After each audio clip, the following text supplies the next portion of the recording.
For today's video, we're going to discuss Arts Quarter 1, Module 1, Elements of Arts. Objectives. At the end of the module, you should be able to 1.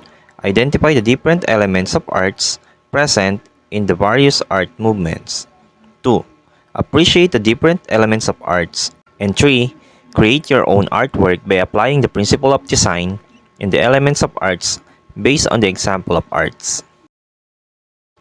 Elements of arts. The elements of arts are the building blocks of an artwork. They are the tools artists use when creating an artwork. The principle of design are how those building blocks are arranged. Contrast, rhythm, proportion, balance, unity, emphasis, movement, and variety. There are given elements of arts including line, shape, space, value, color, texture, and perspective. Elements of arts. 1. Line. Line is our basic means of recording and symbolizing ideas, observations, and feelings. It is a primary means of visual communication.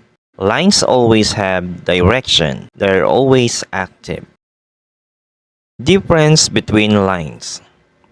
Actual lines are the visual or actual lines you see. Actual lines are real marks made in a composition. Applied lines are considered imaginary lines that your mind instantly creates by connecting dots or elements together. These lines are suggested by change in color, tone, and texture, or by the edges of shapes. Variation of lines. A. Actual line. B. Implied line and implied curved line. C. Actual straight line and implied curved line. D. Line created by an edge. E. Vertical line. Attitude of alert attention. Horizontal line. Attitude of rest. F. Diagonal lines. Slow action, fast action. G. Sharp jag lines. H. Dense of carving lines. I. Hard line, soft line. J. Irregular lines. 2. Shape. It refers to the expanse within the outline of a two-dimensional area or within the outer boundaries of a three-dimensional object. It may be geometric, which tends to be precise, or regular, circles, triangles, squares, or organic, which are irregular, often curving or rounded, and seem relaxed and more informal. Most common shapes in human-made world are geometric, while most shapes in nature are organic. Mass or form refers to a shape or three-dimensional volume that has or gives the illusion of having weight, density, or bulk. Artworks with shape or mass. Recumbent Figure by Henry Moore. Visual Elements by John McTaggart. The Three Musicians by Pablo Picasso. 3. Space. Space in a work of art refers to a feeling of depth or three dimensions. It can also refer to the artist's use of the area within the feature plane. The area around the primary objects in a work of art is known as negative space, while the space occupied by the primary objects is known as positive space. The visual arts are sometimes referred to as spatial arts because most of the art forms are organized in space. Spatial depth in two-dimensional surface. Architects are especially concerned with space, with three-dimensional objects such as in architecture and sculpture. One has to move around to get a full experience of three-dimensional space. With two-dimensional works such as drawings, prints, photographs, and paintings, the actual space is defined by its edges, usually the two dimensions of height and weight. The illusion of three dimension in two-dimensional works is spatial depth. Diagrams up close to spatial depth in two-dimensional surface by Preble, 1999. A. Overlap. B. Overlap and diminishing size. C. Vertical placement. And D. Overlap, vertical placement, and diminishing size. Space. Creating the illusion of depth. When it comes to drawing and painting, it is important for artists to be able to create the illusion of depth on a 2D surface. In reality, all realistic or representation of art is dependent on creating an illusion.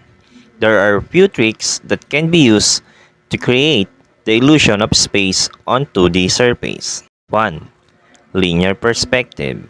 By using either 1-point perspective, 2-point perspective, or 3-point perspective, an artist can create illusion of space.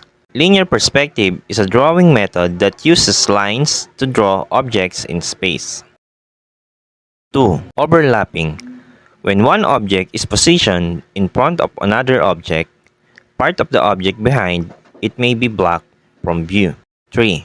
Size. Objects that are closer to a viewer appear larger than objects that are further off in the distance. 4.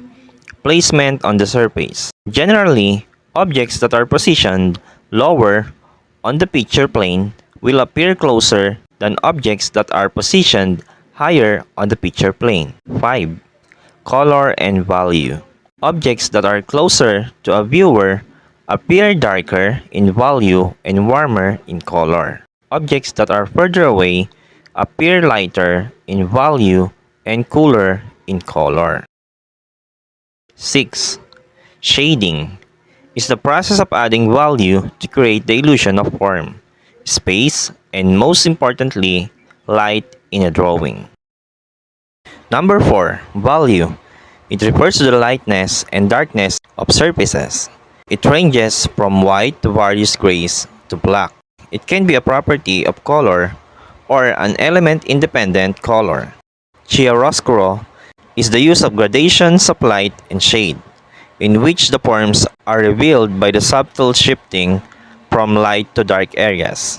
This technique was developed during the Renaissance period to create illusion that figures and objects depicted on a flat surface appear as they do in the natural light conditions. Number 5. Color. It is a component of light, affects us directly by modifying our thoughts, moods, actions, and even our health.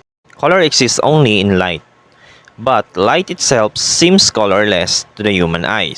And so-called color is the effect on our eyes of light waves of differing wavelengths or frequencies. Properties of color. A. Hue. It refers to a gradation or variety of a color. Types of hues. Primary hues: red, yellow, and blue. Secondary hues: orange, green, and violet. These are produced by the mixture of primary hues. Intermediate hue are red-orange, yellow-green, blue-green, and red-violet. Each are located between the primary and secondary hues of which they are composed. B. Value. It refers to the relative lightness and darkness from white through grays and black. C. Intensity. It also called saturation. Refers to the purity of a hue or color. The pure hue is the most intense form of a given color. The hue at its highest saturation and the hue in its brightest form. 6. Texture. The textile qualities of surfaces or to the visual representation of those qualities is referred to as texture in virtual arts. Actual textures are those we can feel by touching. Simulated texture is when an artwork's appearance looks different to how it feels. It is an illusion created by the artist to make a surface appear different to how it actually is. Examples of simulated texture is a hyper-realistic drawing. 7. Perspective. Perspective is point of view. In visual arts, it can refer to any means of representing three-dimensional objects in space on a two-dimensional surface. It is a system designated to depict the way objects in space appear to the eye. In linear perspective, objects appear smaller at a distance because parallel lines appear to converge as they recede into the distance. And the last meeting of the lines on the horizon is called vanishing point. 1-point perspective. Steps in drawing a simple box in 1-point perspective. A. Draw a horizontal line about 1/3 down your page. B. Use a small dot or line to mark a spot roughly in the middle of the line. That's your vanishing point. C. Draw a square or rectangle well below and to one side of your vanishing point. D. Make sure your vertical lines are perpendicular at right angles to your horizontal line, and your horizontal lines are parallel. Use a ruler to ensure your lines are perfectly straight. E. Draw a line from each corner of your square or rectangle to the vanishing point. F. Make sure they are straight and finish exactly at the vanishing point. Note: in perspective drawing, these lines are called orthogonal lines or orthogonals. G. Draw a horizontal line starting a little way along the bottom left vanishing line, across until it joins the bottom right vanishing line. This is the bottom edge of the back of your box. Make sure it is straight and parallel to the horizon and front edge. H. Draw two vertical lines, straight up from where that back line meets the two vanishing lines, up to the two top vanishing lines. I. Add the horizontal line that joins the two vertical lines you just draw. J. As you finish constructing the box, you can erase the vanishing lines. To test your knowledge regarding the topic, let's have activity number 1. Directions. Evaluate the designs below. Try to see what elements of art are applied. Write your answer on a one whole sheet of paper. For activity number 2, we have option 1 and option 2. Option 1. Direction. Apply the elements of arts by creating a one-point perspective of multiple shapes.